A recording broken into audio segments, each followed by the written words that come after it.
Hey YouTube, White Knights here from MountainHouseGaming, back at you with another video. On Tuesday, June 4th, 2019, Apex Legends released patch 1.2. Respawn released the patch notes via Reddit along with the developer comments that will be discussed in this video. Also yesterday, at E3's 2019 conference, Respawn unveiled a new Legend Wattson that will be discussed in the video as well. So without further ado, let's get into the patch notes, patch 1.2. First off, starting with a known issue. Teamwork and bonus round badges. Respawn goes on to say, we are working on a server-side patch for these ASAP. PlayStation sign in bug for new players. Affects PlayStation only. There is a new issue with some brand new players that do not already have an EA account linked to PSN being unable to sign into the game. We're working on a fix to get this out ASAP. There were some updates to the Kings Canyon part of the map. Thunderdome has had some small changes to loot placement, mostly around moving loose loot into bins for more visibility on where the loot is. The pit has 2 times the loot in it.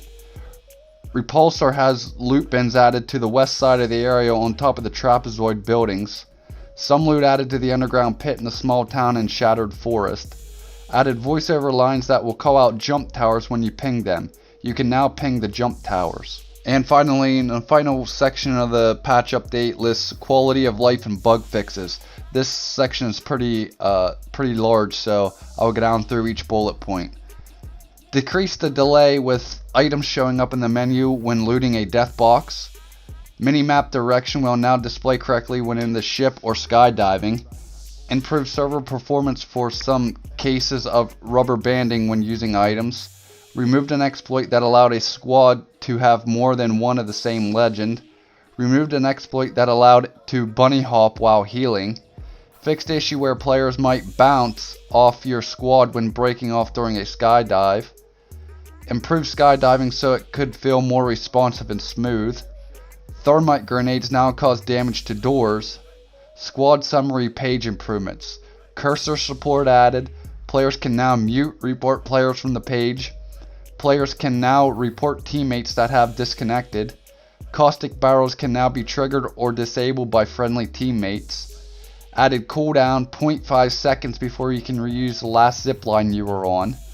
Pathfinder's grapple now has a blue crosshair indicator that will appear when the grapple is in range of objects it cannot connect to. When grappling a zipline, the trajectory will now pull players to a point below the zipline rather than above. This makes it so players are more likely to connect with the zipline instead of flying over it. Made improvements to how weapon reticles and optics are displayed when playing with colorblind settings. Added colorblind support for Threat Vision Scope and Bloodhound's Ultimate. Removed the ability for players to change game settings not intended to be modified on a client level. Our intent is to prevent exploits like removing muzzle flash, disabling lighting, and other changes that give players an unfair competitive advantage. We've reverted the behavior of holster weapons, so pressing that button while your melee is out will no longer bring out your last primary weapon. Added ability to fully customize button layout for controllers. Added localized voiceovers for all legends that now supports French, German, Spanish, Italian, Russian, Polish, Japanese, and Mandarin. Fixed an issue where a player is unable to change their party privacy option. Fixed the extra sway from the G7 crosshair while moving. Fixed bug where Cloak Mirage was too noticeable. Fixed a rare issue with using consumables while having a caustic gas canister out. Fixed an issue where shield cells and shield batteries would sometimes appear to be permanently stuck to the player. Improved frame rate when sun shadow coverage is set high in video options. Fixed issue with the long distance kill badge not displaying the correct max distance. Fixed issue with bad frame rate when using Bloodhound's Ultimate. Fixed players being crushed by opening or closing doors when climbing onto a roof just above the door. Fixed a crash related to model code. Fixed issue where player could crawl very fast in place. Fixed some rare cases of players getting stuck in geometry. Fixed issues where Octane's stem trail would still linger after death. Fixed cases where melee lunges could stop too far from their intended target. Fixed issue with players not receiving any XP for anything after the match and the champion bonus showing as -1 XP. Fix an issue where sometimes the audio and visual effects would not play when a weapon fires. And lots of other minor fixes and polishes to the game's stability and performance.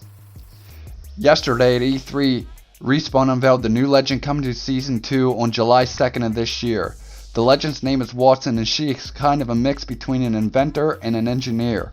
Wattson's backstory is that her and her father designed their arena, so she knows all the nooks and crannies, so she knows exactly where to set up her abilities and the perfect defensive strategy. Respawn talked about and unveiled her abilities at the E3 conference, and they are as follows. Her tactical.